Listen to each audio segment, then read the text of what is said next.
All right. Thank you so much for joining us, Jeron. We really appreciate you hopping on, taking time out of your busy day. I appreciate you having me on, Tim. Absolutely. We're going to jump straight into some of the questions. So, first one, you've launched multiple platforms like the ABA Collab and others. What drives your approach in building community, especially in this field? That's a great question. So for me, community is the name of the game. So at the heart of everything that I build, I think community is an antidote to burnout, isolation, stagnation, in ABA. So for me personally in my journey, I've watched a lot of professionals, talented professionals, feel disconnected from the larger purpose of their work. Building those platforms like the ABA Collab, you mentioned ABA Versus. They don't just deliver information, but they also deliver experiences. That's what I'm about, for people to feel seen, valued, and re-energized. So, for instance, take ABA Versus. It came from the idea that learning and networking can be celebratory, not necessarily transactional. And the ABA Collab, you mentioned that it really emerged because the field needed a place where organizations could like cross-pollinate ideas in real time. So I'm just motivated by wanting to create those spaces where behavior analysts, RBTs, everybody in the middle can deepen their expertise, but also find authentic, genuine connections as well. That's awesome. That's awesome. So you also founded the Behavior Technician Association. That was a bold move. What drove that piece? What gap were you trying to fill? BTA, shout out to my BTA family. I mean, we all know it. Behavior technicians they're the backbone of ABA services. For a long time, their professional development was an afterthought. They've been excluded from conferences, leadership pipelines, even conversations about improving quality of care that they're providing. So I founded BTA because there was no dedicated national organization exclusively focused on their growth, their recognition, and their career mobility. So that the gap was clear. BTs needed a place that validated their role as professionals, not just paraprofessionals or people just babysitting. Our goal is to raise the standards, provide pathways for advancement, and to really help BT see themselves as an integral part of a mission-driven workforce rather than a revolving entry-level door position, if you will. Yeah, that makes complete sense. Makes complete sense. So shifting to another side of everything that you do as a podcast host, what are some of the conversations or topics that you think, especially in the ABA space, that you think deserve more attention, more focus from the wider community? Good question. I think several critical conversations need amplification. One is the experience of families navigating ABA, how cultural values and systemic barriers shape what effective treatment is. We need to hear more directly from parents and from self advocates. I don't think we hear more from that. So you see them coming on my podcast a lot. But another one is sustainability of our workforce in ABA. It's a big topic. Mm. Burnout, compassion fatigue, ethical gray zones are real threats to our field's future. Yet we pretend like clinicians should just keep grinding, keep grinding. You know what I mean? So, and then we need more dialogue about innovation. How can we adapt the science to our evolving needs? You hear me talk about that a lot. So whether it's applying ABA to health and fitness or using technology in ways that preserve human connection. As a host, I really have an obligation to push these conversations into our mainstream profession on our podcast. Absolutely, absolutely. So you talked a little bit about helping BTs, especially to get more into leadership roles and more into a leadership pipeline.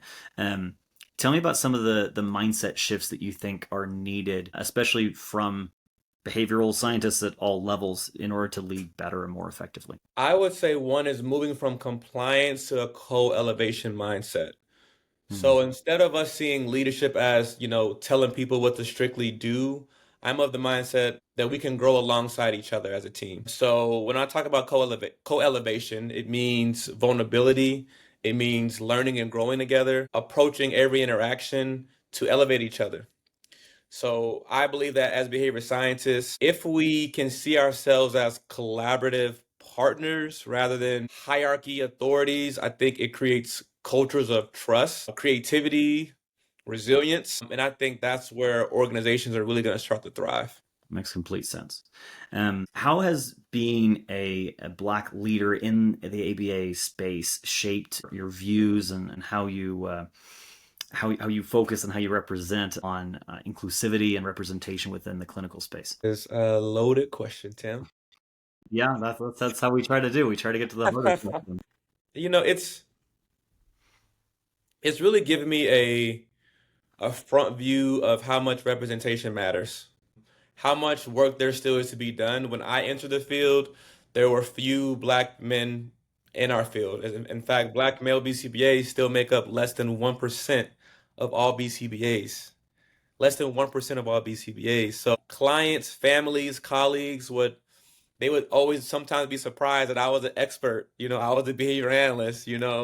So I would say this experience for me has really fueled my commitment to normalize diverse leadership. It's taught me that inclusion isn't just about demographic diversity, it's about changing culture. When we're talking about assessments, we're talking about goals, we're talking about recommendations. They all need to be culturally attuned. Our staff need to feel safe bringing their identities, their full identities to work. And as our profession continues to evolve, we have to reflect the communities that it serves. That's important. So, for me, Tim, being a Black leader has made me more intentional about using my platform to challenge assumptions and I would say building pathways for others. That makes complete sense. What are some of the progress points that you've seen in the last couple of years as you and I know others are trying to pursue more inclusive and well represented leadership in the ABA space? I would say the progress has definitely been visibility. That's a big one. So when we're talking about, for instance, Black men in behavior analysis, BMBA, Black men are starting to see themselves represented in conferences, in lineups, in podcasts, in leadership roles in ways that they weren't seeing the visibility before. There's more awareness now that representation matters. And not just for equity, but also for quality of services that we deliver. But I will say, and I talk about this a lot, what's still missing is that systemic support, mentorship pipelines, funding, policies that address barriers for BIPOC professionals for not only entering the field, but staying in the field. We need more allyship. And we need more accompliceship. That's the word I use more, which is a step beyond allyship. We need more people willing to listen, to learn, and advocate alongside BIPOC professionals. So when I speak just about even BMBA, it wasn't just about awareness. It was about how can we sustain the impact that we're making. And I hope this doesn't get lost. I'm proud of the progress that we've made, but there's still a long road ahead to create a profession where marginalized professionals, all historically excluded groups can thrive without compromising. Absolutely, absolutely, and it takes time. Even if tomorrow the disparity in actual certifications and in actual employment was fixed, it would still take time to create the community too. Because I mean, burnout is such a big problem, and especially when you have a different culture, it's even harder if you don't have people that relate to you, right? Absolutely. Absolutely. I'm glad you asked for that one. You made me think about that one. That was a great question. Good, good. I appreciate it. I appreciate it. Well, those were all the questions we had. We powered through. I appreciate you joining us. I appreciate you giving us just a little bit of insight. That's how we like to keep these short and sweet. So thank you so much for joining. Thank you for all the work that you're doing in the ABA space. I know you're working hard. Yeah, thank you, Tim. And I just want to give you a shout out. Been hearing a lot about all the good work that you've been doing around in our space. So continue the good work that you're doing. And thanks for having me. Absolutely. Thank you.